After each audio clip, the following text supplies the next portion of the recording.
The truth about gender identity. There are more than two genders. Gender identity is important. Gender identity is a subjective truth. Just kidding.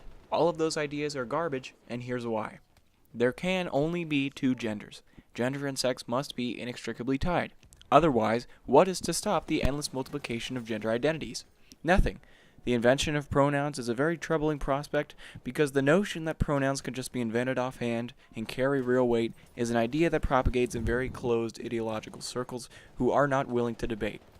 Secondly, if there are a virtually unlimited number of gender identities to which you can ascribe, what is the difference between a pronoun and an invented adjective?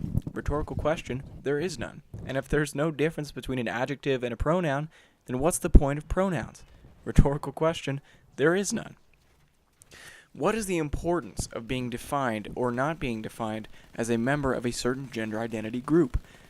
Where did this obsession with identity come from? The gender identity to which you ascribe does not preclude you from achievement. Western societies are more egalitarian than they have ever been. Perhaps women, generally speaking, are less likely to be successful as men, but this can be boiled down to a number of factors that are a result of women's evolutionarily acquired behavioral proclivities. Women don't earn less than men because of a conspiratorial patriarchy that's fighting to keep women down. Women earn less than men because they gravitate towards certain professions, work less hours, are less likely to ask for a raise, and take more vacation time. A brief tangent, but nevertheless, gender does not preclude you from the ability to succeed. No one cares whether you're a man, or a woman, or a man dressed as a woman, or vice versa. Gender is unimportant.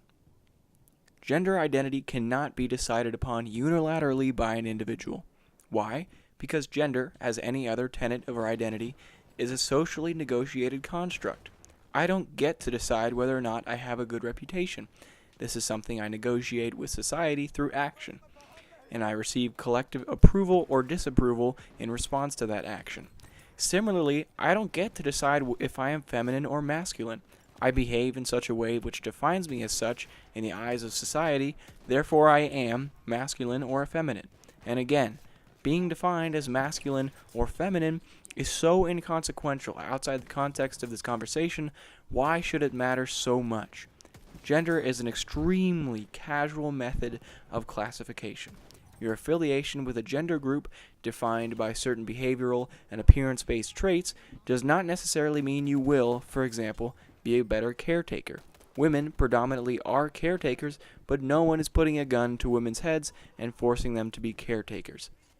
The idea that progressives often tout about gender identity being up to the individual to decide, and that decision carrying such astronomical weight in society's eyes, is, in the words of Jordan Peterson, the philosophy of a poorly socialized 2-year-old.